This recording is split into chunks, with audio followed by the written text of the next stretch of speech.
Bonjour à tous, voici donc le corrigé sur les exercices 3 et 4 concernant la fraction d'une quantité et les pourcentages. Alors les pourcentages pour l'instant on n'en a pas encore parlé.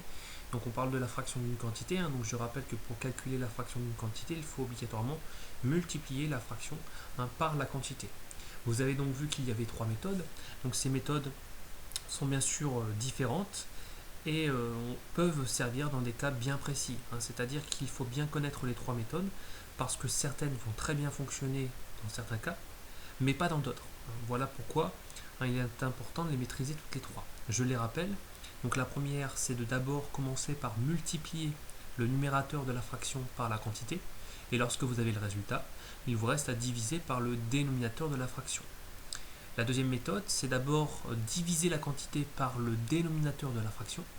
Puis lorsque vous avez le résultat, il vous reste à multiplier par le numérateur de la fraction. Pour terminer, la troisième méthode, c'est en fait de venir d'abord calculer la valeur décimale, enfin la valeur de la fraction. C'est-à-dire je divise le numérateur par le dénominateur, comme on l'a vu concernant les fractions. Une fraction est un quotient. Et lorsque vous élevez en fait la valeur du quotient, il vous reste à multiplier par la quantité. Voilà. Donc dans cet exercice numéro 3, on avait des jauges donc, de réservoir de voiture. Il fallait déterminer la quantité de carburant contenue, c'est-à-dire la partie qu'on peut voir en jaune sur chacune des jauges.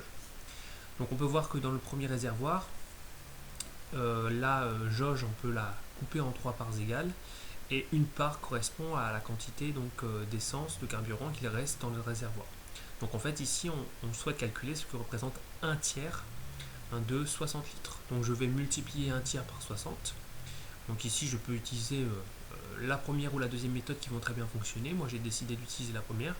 Je vais d'abord donc multiplier le numérateur de ma fraction par la quantité, c'est-à-dire faire 1 fois 60, qui me donne un résultat en fait de 60, qui est très simple.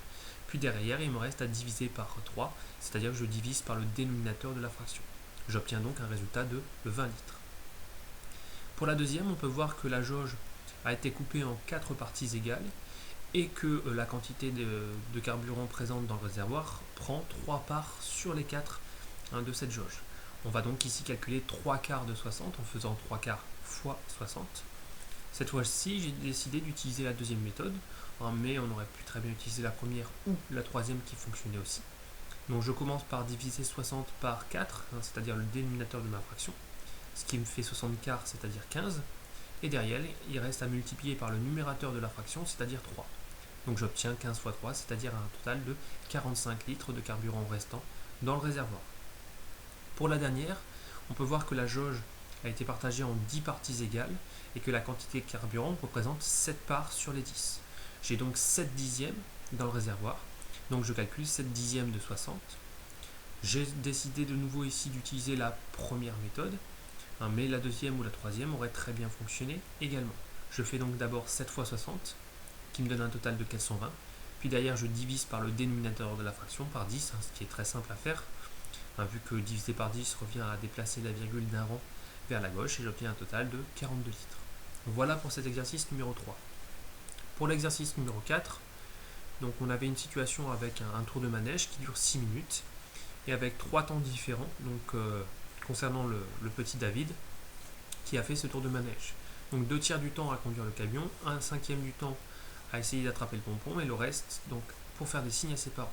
Je veux en fait connaître ce que représente en fait chacun des temps en termes de minutes et ou minutes secondes concernant ces trois actions. Donc je commence par calculer donc le temps qu'il a passé à conduire son camion. Donc je vais donc calculer 2 tiers de 6 minutes en faisant 2 tiers fois 6 minutes. J'utilise ici la première méthode. Donc je commence par multiplier 2 par 6, c'est-à-dire le numérateur de ma fraction par la quantité, ce qui me donne un total de 12. Puis d'ailleurs je divise par 3, c'est-à-dire le dénominateur de la fraction, et j'obtiens un total de 4. Donc comme ici le temps est en minutes de départ, j'obtiens au final un temps en minutes. Donc David a passé 4 minutes à conduire le camion. On souhaite ensuite connaître le temps qu'il a passé à faire des signes. Donc forcément je vais d'abord devoir calculer le temps qu'il a essayé d'attraper le pompon, parce que sinon je ne pourrais pas l'obtenir. Donc je vais calculer 1/5 des 6 minutes, c'est-à-dire faire 1/5 fois 6. Donc j'utilise de nouveau ici la première méthode en faisant d'abord 1 fois 6, qui me donne bien sûr 6. Puis je divise par 5, donc division ici décimale, j'obtiens 1,2. Donc c'est là qu'il faut faire très attention. 1,2 minutes. Attention à ne pas vous faire piéger, 1,2 minutes, ça n'est pas une minute et 20 secondes. C'est le piège dans lequel je suppose que beaucoup d'entre vous sont peut-être tombés. Non, une minute, c'est quoi? C'est une minute plus 0,2 minutes. Et ces 0,2 minutes, si je vais les reconvertir en secondes, il faut tout simplement les multiplier par 60. Pourquoi? Parce qu'une minute égale 60 secondes. Et à partir de là, on trouve qu'en fait, 0,2 fois 60, ça fait bien 12 secondes. Donc quand on dit 1,2 minutes, ça correspond à 1 minute et 12 secondes. Donc en fait, David a passé 1 minute et 12 secondes à essayer d'attraper le pompon. Je vais maintenant additionner ce temps au temps qu'il a passé à conduire son camion, c'est-à-dire aux 4 minutes, ce qui me fait un total de 5 minutes et 12 secondes. Et je rappelle que le temps total donc, du tour de manège est de 6 minutes. Donc je cherche à savoir combien il me reste à partir de ces 5 minutes et 12 secondes pour arriver à 6 minutes. Donc pour arriver de 12 secondes en fait à 60 secondes, il reste 48 secondes. Donc en conclusion, David a passé 48 secondes à faire des signes à ses parents. Voilà, j'espère avoir été clair dans la correction de ces deux exercices. A bientôt.